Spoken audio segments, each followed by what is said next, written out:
Are you one of the millions of Americans taking some form of multivitamin, mineral, or herbal supplement? Have you ever wondered what is the best supplement I should take? On today's episode, we'll discuss which supplements are most popular, how supplements are regulated, and how to interpret supplement labels. I'm Professor Megan. I'm Professor Susan, and we're your nutrition profs. We are registered dietitians and college professors who have taught more than 10,000 students about health and nutrition. We have answered a lot of questions about nutrition over the years. Some questions we get asked every year, and some are rarely asked, but very interesting.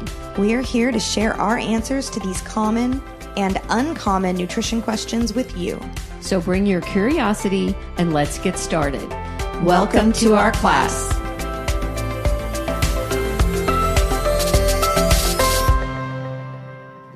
I'm so glad we're going to talk about supplements today. I get asked about supplements all the time, don't you? Yes, every semester. And when we discuss supplements in class, things can get pretty lively. For sure. I have found that dietary supplements are one of those things that students think they know a lot about, but really don't. I completely agree. There's so much to cover about dietary supplements, so we decided to split it into 2 episodes. In this episode, part 1, we'll answer the questions: who uses supplements, which are the most popular, how are supplements regulated, and how are they labeled? In part 2, we'll focus on how to choose a dietary supplement and provide some references you can use to help. Sounds good. Let's get started. Okay. So dietary supplements, they are so popular. There are several surveys of adults that show somewhere between 60 and 80% of adults in the U.S. consume dietary supplements. I know I do. I'm in this category of supplement users. I regularly take calcium and vitamin D because my doctor says I have low bone density. So Megan, how about you? Do you consume any supplements? I do, actually. After my spine surgery several years ago, my surgeon recommended I take calcium and vitamin D for at least 12 months post-op to help the bone form around the metal plate in my neck. And I've been thinking about starting it again. My mom was just diagnosed with osteoporosis. Oh, yep. Yeah. And then my other orthopedic surgeon, he recommended I take glucosamine and chondroitin specifically to help prevent osteoarthritis in my knee. Oh, just perpetually? Yeah, just from here on out. I need to start taking it. Excellent. Supplements are big business. They generate more than $40 billion, that's billion with a B, $40 billion each year in sales from over 50,000 products. Wow, 50,000. They're available in several forms, including pills, powders, tablets, liquids, sprays, and bars. Whole stores full of dietary supplements. According to the Council for Responsible Nutrition, they did a 2021 survey of about 3,000 people. And in their survey, they asked whether or not Americans believe that the dietary supplement industry is trustworthy. And they found that 79% of adults said yes. Wow. And this is in 2021, so we're in the middle of the pandemic. Mm-hmm. And that 79% was actually up 5% from the same survey they did in 2020. I'm not surprised, given that we were in the middle of a pandemic. I'm not surprised either. The majority of people who take dietary supplements are white, non-Hispanic, or Asian. They already have very good or excellent health. They have a lower body mass index, which is a weight to height score. They have higher socioeconomic levels.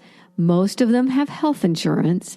They use alcohol moderately or not at all, refrain from smoking, and exercise more frequently than non-supplement users.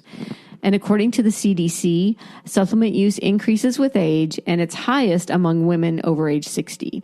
So about 80% of women in that age group take at least one daily supplement, and most take more than one. So if supplement users are already pretty healthy, do they even need to take supplements at all?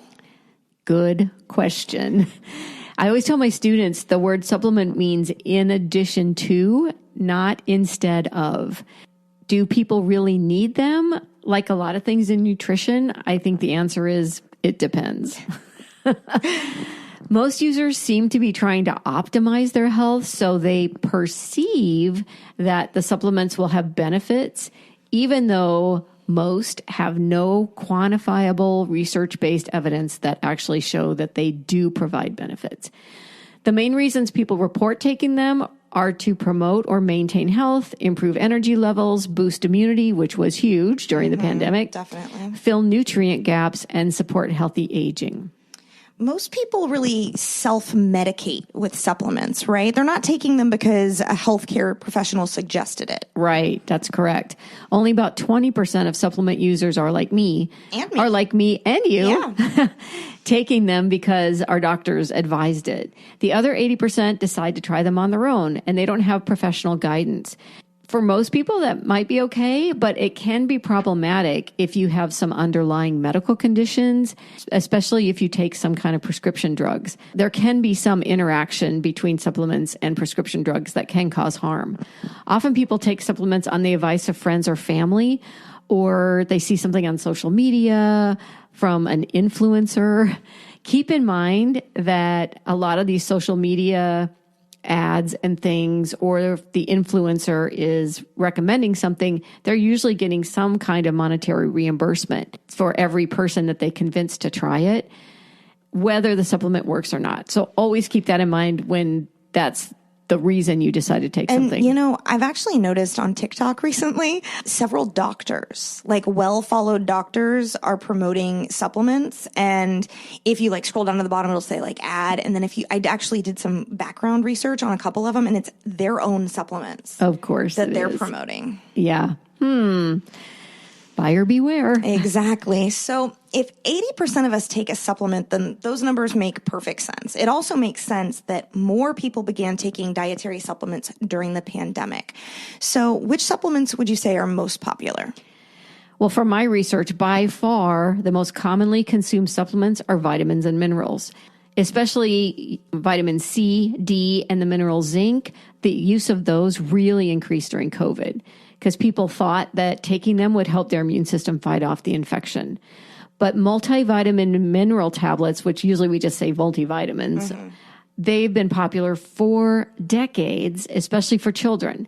So we're going to call them MVMs for short because it's too hard to keep saying multivitamin mineral tablets. Agree. So we're going to call them MVMs. You remember Flintstone chewable vitamins? I do. I took them as a kid. I really loved them.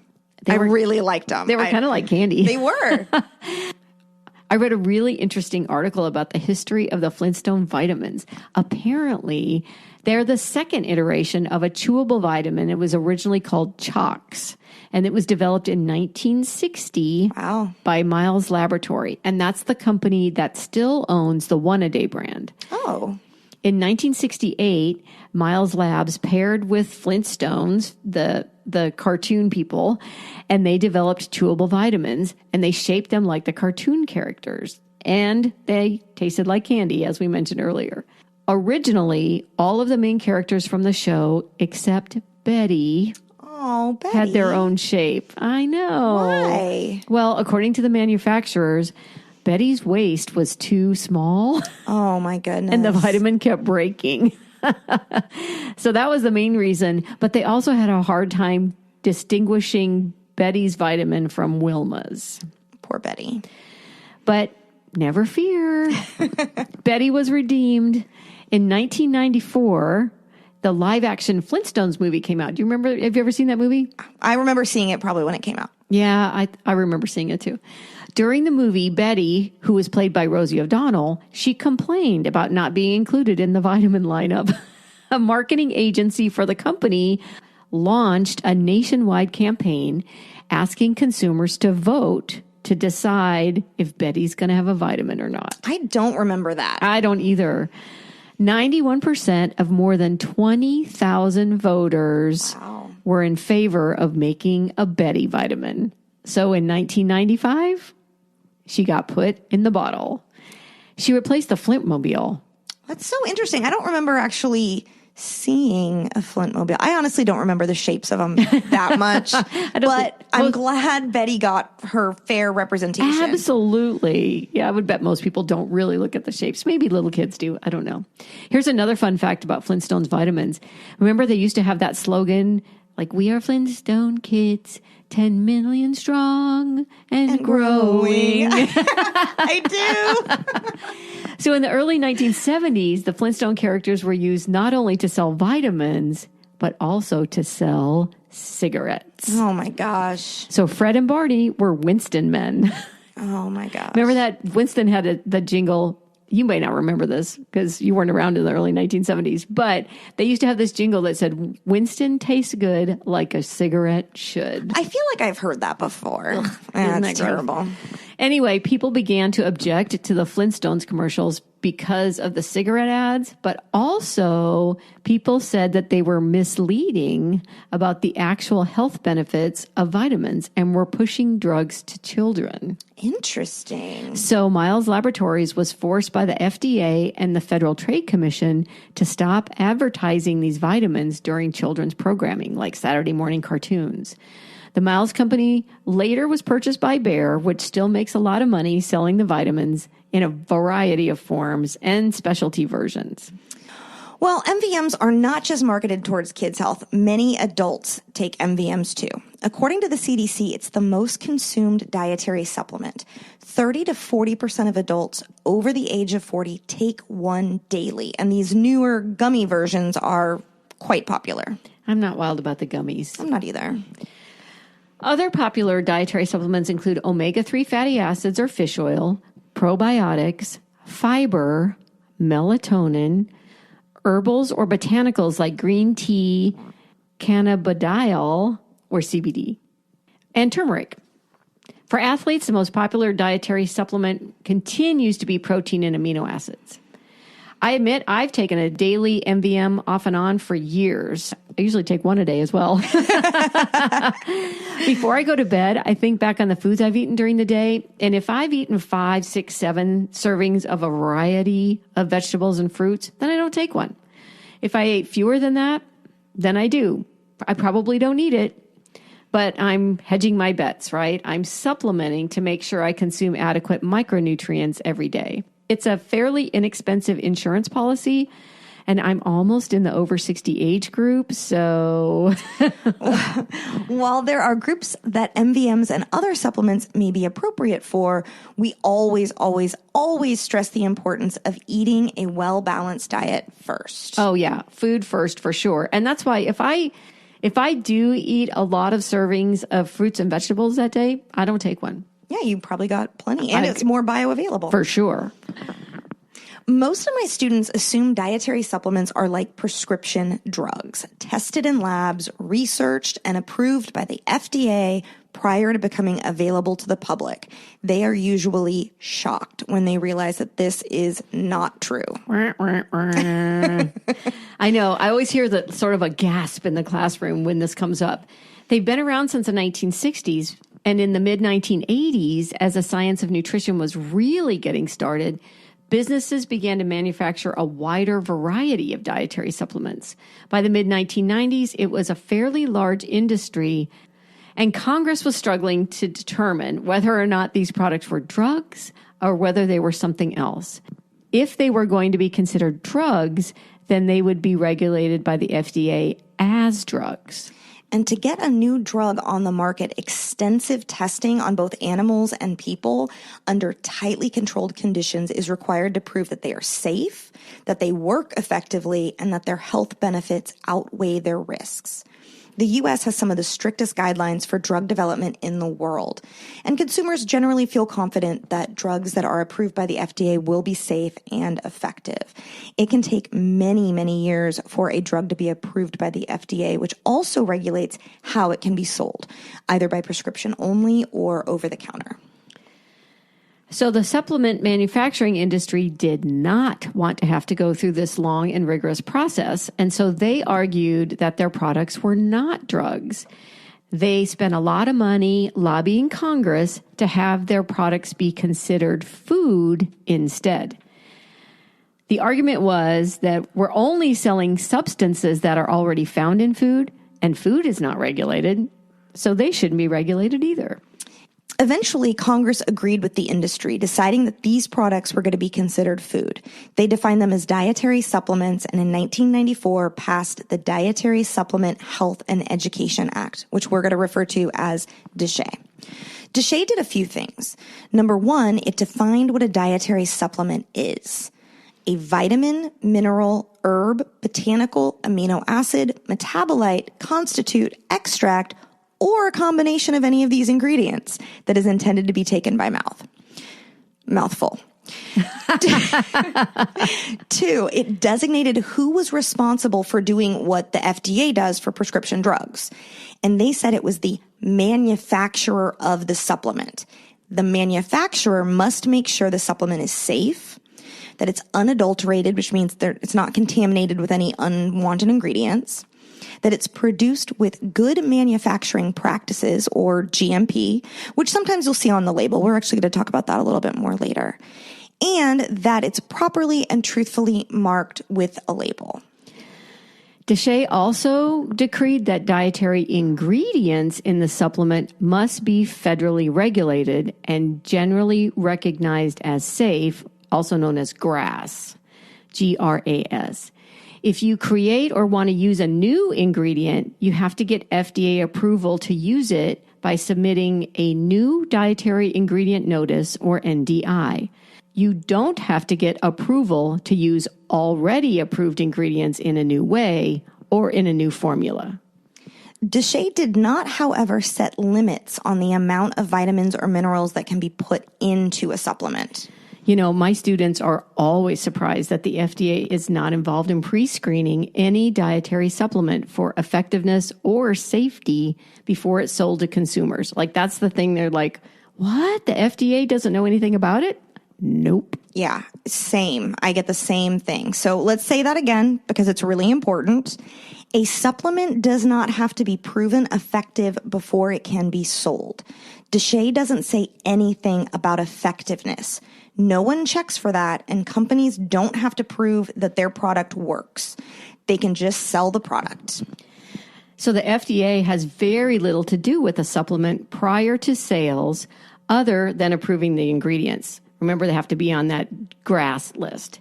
The FDA does not monitor for quality, purity, potency, or a sciencey word called efficacy, which means does it work.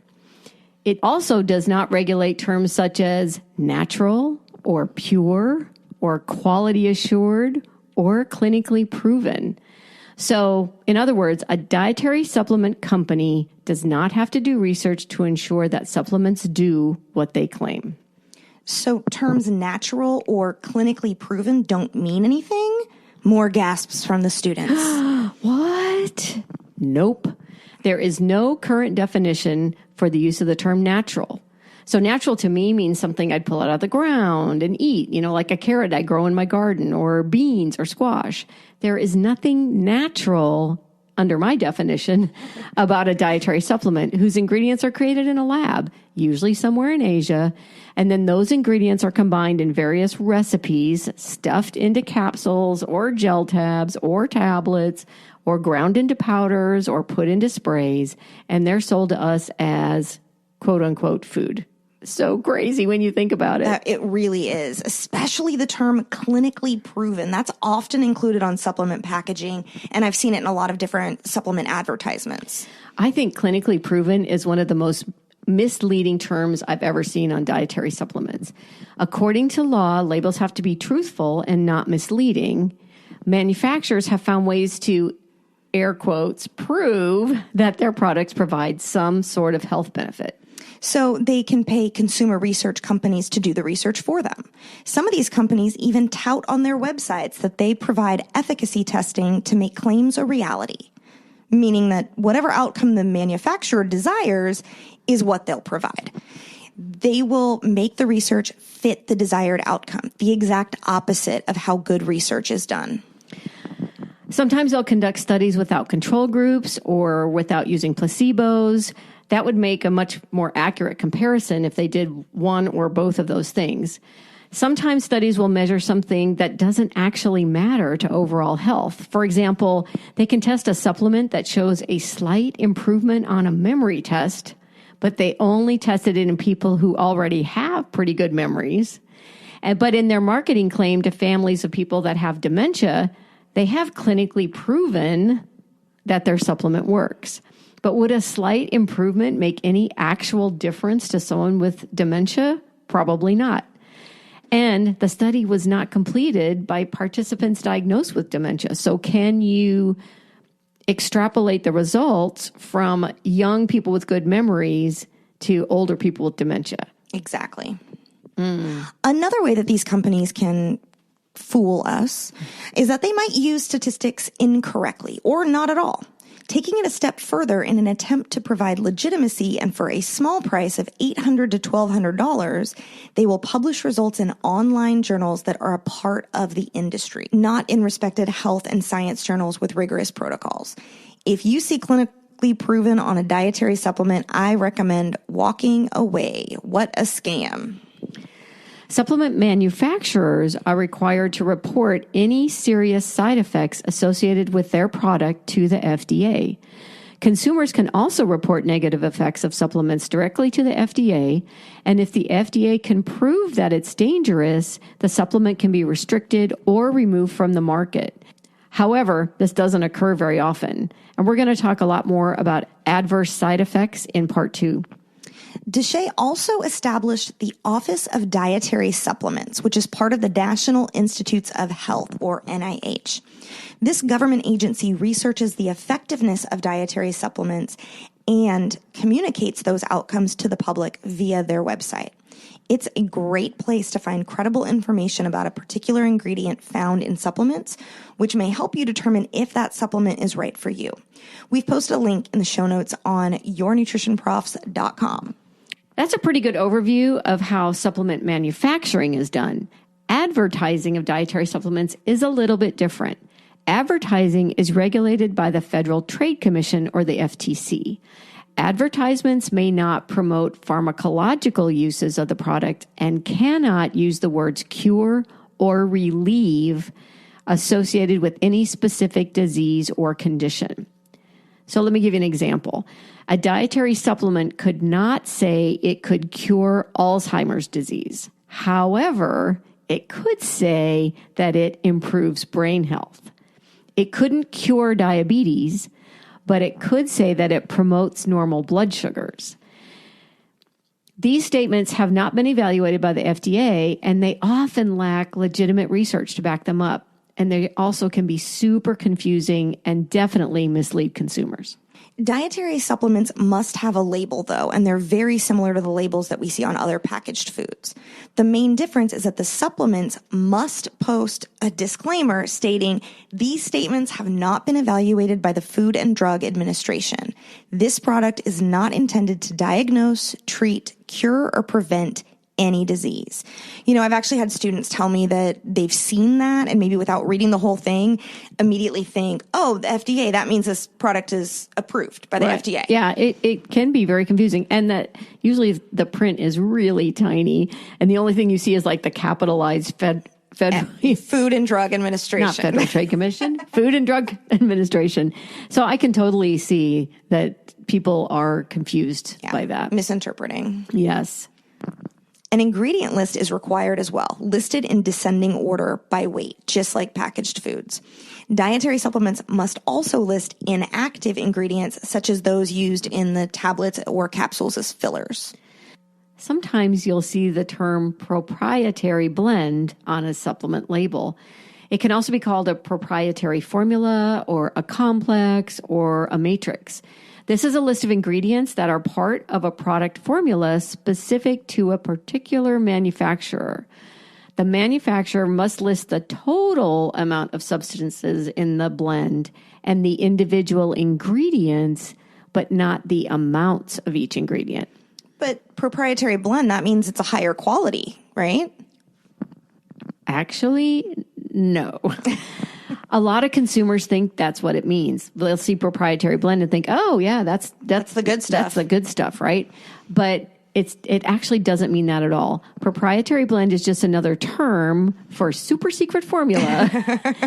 That formula is unique to the manufacturer of the supplement, like the formula for Coca-Cola, for example. The term permits the manufacturer to withhold some ingredient information from users, so be careful with proprietary blends, especially if you're a professional or collegiate athlete, in the military, or if you have some underlying health conditions. The blend could contain banned substances that aren't listed on the label or substances and amounts that could be harmful. You'll also see a lot of claims on supplement packaging. Most of these are structure function claims. We've mentioned a few of them previously. A few others include decrease belly fat, increase energy, suppress appetite. These are all over dietary supplements, but they don't require any type of prior approval and can be used as long as the product does not claim to treat, prevent, or cure any specific disease or condition. Honestly, they're used as marketing more than education. We'll do a future episode all about label claims, as they can really be very confusing. I see so many structure function claims. Crazy things like, it's going to increase your running speed you're going to be 3 times faster. Like, well, if it takes me a minute now, what's 3 times faster than that? Oh, so true. So confusing. Okay, Megan, what is the bottom line on dietary supplements? All right, bottom line. They are very popular, with 60 to 80% of Americans reporting taking them in some form. Most of the people who report supplement use typically have health insurance and are already pretty healthy. Most people do not take them based on a doctor's recommendation, but instead as sort of insurance that one's health will be improved or at the very least maintained. Manufacturers are not required to prove that their supplement provides any benefit prior to selling it. I think we should say that again. They don't have to prove that their supplement works in order to sell it. And they could put labels on them that are not approved that can mislead the user. Wow. But labels must contain, these statements have not been evaluated by the Food and Drug Administration. This product is not intended to diagnose, treat, cure, or prevent disease. Usually on the side panel or the back panel, never on the front. Exactly. And this is kind of a CYA. This is kind of saying like, hey, you use it. We're not saying we're not saying not to, but we're also not looking at it. Mm-hmm. And okay, once again, we can't stress this enough. Supplements are not regulated like prescription drugs or over-the-counter drugs. Right. The FDA only steps in when consumers have been harmed after taking a supplement, or if they discover a banned substance is in the product. We're going to discuss this further in part 2. Okay, that's it for part 1 about dietary supplements.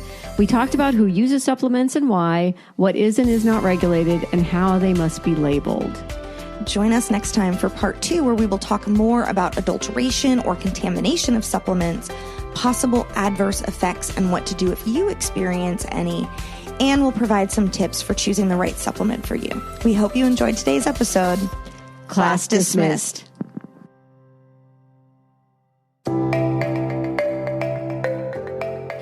We hope you enjoyed this episode. You can find the show notes and a list of sources on our website, yournutritionprofs.com.